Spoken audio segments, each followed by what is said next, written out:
ఈరోజు మన విశ్లేషణలో ఒక అద్భుతమైన, కాస్త విభిన్నమైన ఆధ్యాత్మిక రహస్యాన్ని డీకోడ్ చేద్దాం. మానవ సహజంగా మనకుండే తొందరపాటును జయించడానికి నిగూఢమైన కొంగముఖీదేవి రూపం ఎలా సహాయపడుతుందో వివరంగా చూద్దాం. ఈ ప్రయాణం ఖచ్చితంగా ఎంతో ఆసక్తికరంగా ఉండబోతోంది. ఇక్కడ మనకు వెంటనే వచ్చే ఒక ఆసక్తికరమైన ప్రశ్న ఏమిటంటే, ప్రాచీన యోగులు ఈ దేవికి ఒక పక్షి ముఖాన్ని, అందులోనూ సరిగ్గా కొంగముఖాన్ని మాత్రమే ఎందుకు ఎంచుకున్నారు? 64 యోగినీలలో ఈ నిర్దిష్టమైన రూపమే అత్యున్నతమైన సహనానికి ఒక పర్ఫెక్ట్ సింబల్గా ఎలా నిలుస్తుందో అర్థం చేసుకోవడం నిజంగా ఆశ్చర్యం కలిగిస్తుంది. ముందుగా ఈ కొంగముఖదేవి యొక్క అపూర్వ దర్శనం, ఆ రూపం ఎలా ఉంటుందో ఇప్పుడు చూద్దాం. ఒకసారి దేవి విశిష్టమైన రూపాన్ని గమనించండి. పైన ప్రశాంతమైన తెల్లని కొంగముఖం, దానికి భిన్నంగా కింద అత్యంత సౌమ్యమైన స్త్రీ శరీరం కనిపిస్తాయి. అయితే ఒకవైపు ఇంత శాంతియుతమైన ఆకృతిని చూపిస్తూనే చేతుల్లో మాత్రం జపమాల మరియు దండాన్ని దేవి ధరించి ఉంటుంది. ఈ ఆధ్యాత్మిక సాధనాలు కఠినమైన క్రమశిక్షణను, అంతర్గత శక్తిని ఏకకాలంలో స్పష్టంగా తెలియజేస్తున్నాయన్నమాట. సరే, భౌతిక రూపం గురించి తెలుసుకున్నాం కదా. అసలొక కొంగ మనకు ఎలాంటి సహనాన్ని నేర్పుతుందో ఇప్పుడర్థం చేసుకుందాం. నేటి ఆధునిక ప్రపంచంలో చూస్తే ప్రతి చిన్నదానికి కంగారు పడిపోవటం, హడావిడిగా నిర్ణయాలు తీసేసుకోవటం మనకు బాగా అలవాటైపోయింది.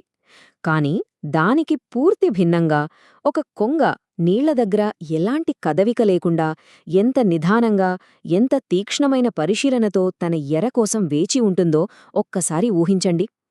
సరైన సమయం వచ్చేవరకు వేచి చూసే ఆ పరిపక్వత, ఆ వ్యూహం మనం నేర్చుకోవలసిన ఒక గొప్ప పాఠం. అందుకే ఎప్పుడూ తొందరపడే స్వభావమున్నవాళ్లకు ఈ దేవి యొక్క అద్భుతమైన మార్గదర్శిగా నిలుస్తుంది. మనం ఏదైనా ఒక కార్యాన్ని ప్రారంభించినప్పుడు అది సఫలమయ్యే ఆ సరైన సమయం వచ్చేవరకు దాన్ని అత్యంత రహస్యంగా కాపాడి ఉంచే ఓర్పును ఈ దేవి మనకు ప్రసాదిస్తుంది. నిజం చెప్పాలంటే విజయం సాధించడానికి ఇదొక అద్భుతమైన సీక్రెట్ సూత్రం.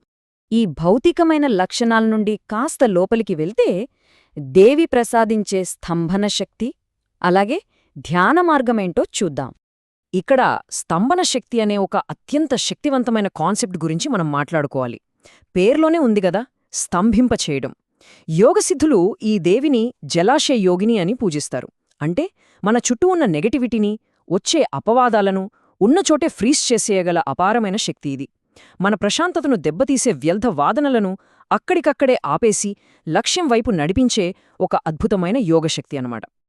దేవి ఆశీస్సులు మనపై ఎలా పనిచేస్తాయో స్టెప్ బై స్టెప్ చూస్తే, ఫస్ట్, బాహ్య ప్రపంచం నుండి వచ్చే అనవసర శబ్దాలను, విమర్శలను ఇది అడ్డుకుంటుంది. అలా బయటి డిస్టర్బెన్స్ సైలెంట్ అవ్వగానే ఆటోమాటిక్గా మన లోపలున్న మానసిక అల్లకల్లోలం కూడా తగ్గిపోయి ఒక ప్రశాంత స్థితికి చేరుకుంటాం. ఇకప్పుడు ఎలాంటి చంచలత్వం లేకుండా సంపూర్ణ ఏకాగ్రతతో మనం విజయం సాధించగలం. మరి ఈ సాధన వల్ల నిజ జీవితంలో కలిగే ప్రాక్టికల్ ఫలితాలేంటి? దేవిని మనం ఎక్కడ దర్శించుకోవచ్చో ఇప్పుడు తెలుసుకుందాం. దేవి ఆరాధన వల్ల దైనందిన జీవితంలో కలిగే ప్రయోజనాలు చాలా స్పష్టంగా ఉంటాయి. ప్రతిష్ఠ విషయానికొస్తే అపవాదాలు, శత్రువుల వేధింపుల నుండి ఒక రక్షణ కవచంలా పనిచేస్తుంది.